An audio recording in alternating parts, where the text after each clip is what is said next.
apesar da minha trajetória ser mais contundente no grafite, né, com mais tempo de dedicação, com uma visibilidade até maior, o sticker aconteceu antes na minha vida, né?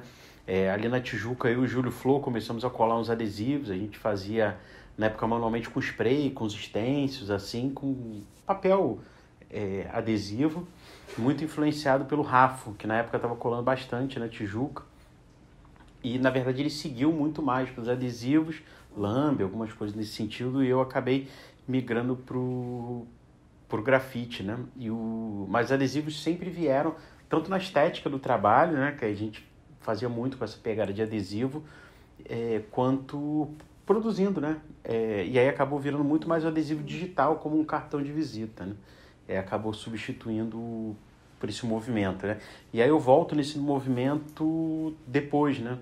Quando tem a pandemia, de começar a fabricar algumas coisas em casa e querer levar isso para a rua quando a gente tivesse a reabertura, né? Então, aí volta a fazer stencil, volta a fazer alguns trabalhos em arte digital ou digitalizando trabalho de pintura, principalmente aquarela, para botar na rua. E aí eu volto no início a brincar e a poder desenvolver, né? A partir de algumas experimentações que o Caxiri estava fazendo, né?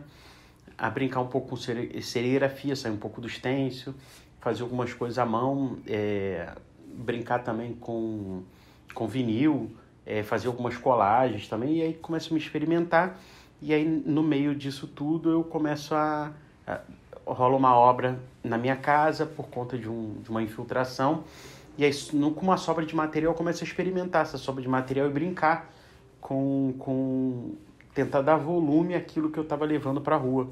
E aí que surge uma ideia de tentar tridimensionalizar os adesivos. E eu começo a me dedicar muito a isso, a fazer teste nesse início, né? Testar material, ia testar como é que eu poderia transformar isso no 3D. E aí surge o projeto do Concrete Sticker, que é, né, um projeto de transformar concreto em um adesivo urbano, né? Para dar uma textura para a rua. E essa questão da textura ela vem muito por conta de um edital que eu participo também durante a pandemia, em que eu falo sobre acessibilidade no grafite, tanto a acessibilidade financeira quanto a acessibilidade, né, dos PCDs, né, as pessoas com necessidades especiais. E a gente tinha acabado de fazer um trabalho no Instituto Oscar Clark, ali no Maracanã, com os deficientes visuais, né, com os cegos, em que alguns cegos se experimentaram ali, mas a arte visual ela acaba ficando muito por conta mais da arquitetura, né, da cidade do que do grafite, da pintura, do sticker em si, porque eles não conseguem ter o tato ali, né, daquilo e ver as formas. Então, eles falam, poxa, cara, eu sinto a parede aqui, mas eu não sei o que está acontecendo. Então, eu participo de um edital durante a pandemia falando sobre acessibilidade no grafite financeiro e para PCDs. O de financeiro eu entrego, o de acessibilidade, por conta de alguns problemas que eu tive, eu acabei saindo, né, de acessibilidade para PCDs, e falei, não, cara, eu vou botar em prática mesmo sem o edital, e comecei a tridimensionalizar o trabalho para que a arte urbana consiga ser também palpável, né, tateável para a galera que tem deficiência visual e possa interagir também de alguma forma. Então surge esse projeto do Concrete Sticker, que está começando agora, estou fazendo os testes e desenvolvendo para poder colocar na rua e trazer uma nova perspectiva, né? Eu acho que quando a gente fala sobre as principais referências de arte urbana, principalmente nos anos 90, né, quando eu era mais jovem, a gente tem que falar sobre pichação, né? Na verdade, a primeira vez que eu percebi a arte urbana foi através da pichação. Principalmente na Zona Norte, né? Ali na época, eu morava ali próximo ao Jacaré e eu via muita galera da AP, Today, Ford, tinha uma galera... Mambra, tinha uma galera ali da AP ali do Riachuelo, Rocha, ali de Jacaré, a galera também do Galho e Gula, a galera do Caxambi, ali Meyer também, foi uma galera que me inspirou bastante. E depois eu me mudo para Tijuca e eu começo a ver alguns nomes da galera dos anos 80 e 90 ali da Tijuca, Fim, Dost, uma galera muito boa, GCL. E aí acho que foi a primeira vez que eu tive contato e eu comecei a ver. E aí eu entro na arte urbana através da pichação, né? Até chegar no grafite, que aí já é num segundo momento, quando eu vejo alguns trabalhos da Nação, Ali também na região do Meier, Engenho de Dentro e Penha. E indo para a praia, né? A gente vendo os trabalhos do pessoal da Flashback. Acho que foram, assim, os primeiros contatos com o grafite. E de adesivo, na verdade, cara, lá na faculdade tinha uma galera que fazia, quando eu fazia comunicação, que fazia uns adesivos, mas era aqueles adesivos com mensagens, né? Mas quando eu comecei a dar mais visibilidade aos adesivos foi justamente através do grafite. Porque a galera do grafite utilizava muito os adesivos, né? Era quase como se fosse uma obrigatoriedade.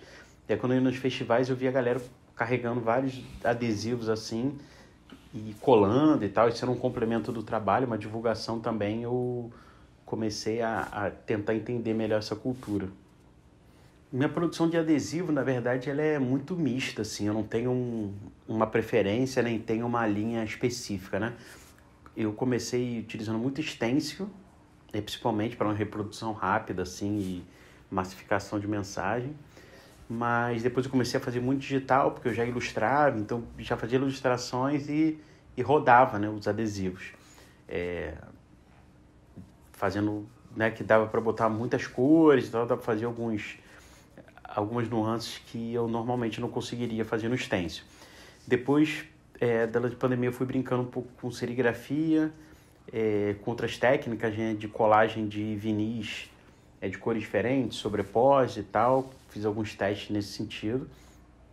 Fiz também algumas brincadeiras com lambe. Cheguei a fazer um lambe bem grande, assim, de 4x4, do São Garrincha ali no estádio Newton Santos. Fiz alguns menores, A3, A4. E depois fiquei me dedicando mais aos adesivos 3D, né? Na verdade, criar uma metodologia em que eu pudesse reproduzir os adesivos 3D, né? Que acabei dando esse nome de adesivos concretos, né? Os concrete stickers, porque eu queria entender como é que funcionava, né? Sobrou um material de obra aqui durante uma infiltração, comecei a usar areia, concreto, comecei a mesclar com gesso para dar uma leveza, uma secagem mais rápida, daí eu pudesse, né, fazer mais em menos tempo. Comecei a tentar balancear isso, depois comprei um hidrofugante, né, para que ele não absorvesse a água depois de seco, que tipo de resina, comecei a fabricar uma resina própria utilizando material reaproveitado, então comecei a botar algumas texturas também de aproveitamento de material, né, não gerar mais lixo. Então comecei a me experimentar e chegar em alguns tipos de melhor forma de construir esse adesivo, né? Para que ele ficasse leve, mas ao mesmo tempo não que pudesse ser retirado de forma fácil, que ele não quebrasse tão simples, né? Que ele não absorvesse água, que ele durasse um pouco em intempéries de chuva e sol e tal. E agora eu estou na fase mais de experimentação de como colar esses adesivos 3D na rua, né?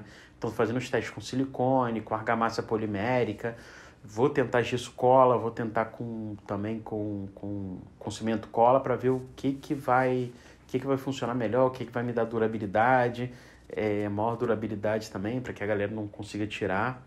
E aí eu estou nessa fase aí para poder massificar mesmo o trabalho nesse projeto aí novo. Eu acho que o meu trabalho ele é marcado principalmente pelo diálogo, assim, por tentar abranger um número maior de pessoas. Na verdade, meu objetivo é dar acessibilidade, né? É transformar, seja o grafite que eu estou fazendo, em algo palatável para públicos variados, mas principalmente para a galera que tem pouco acesso. Então, a minha ideia é não fazer nada muito agressivo, nada muito rebuscado, alguma coisa que seja de fácil entendimento, de fácil compreensão, para que a galera possa se sentir parte daquilo, possa se sentir agradado por aquilo. E eu venho buscando hoje dar mais acessibilidade também a pessoas que têm algum tipo de necessidade especial, que é um público que tem pouco acesso, muitas vezes, às artes visuais por conta né, das suas diferenças, né? Então, acho que meu trabalho é muito pautado nisso, que é principalmente a dar acesso, a dar visibilidade, a tentar se aproximar do público, sabe? Sem choque, sem embate, mas na verdade trazer o público e atrair as pessoas que se identificam ao trabalho que vão se identificar comigo também. Então é uma coisa meio que quase de uma catarse, tentar construir uma catarse coletiva da galera ali aproveitar aquele momento, tentar curtir aquilo ali. Acho que o meu principal foco é isso, é ter mais pessoas que curtam o trabalho e que queiram estar próximo e que eu sei que vão contribuir ali para o meu engrandecimento, assim, como ser humano.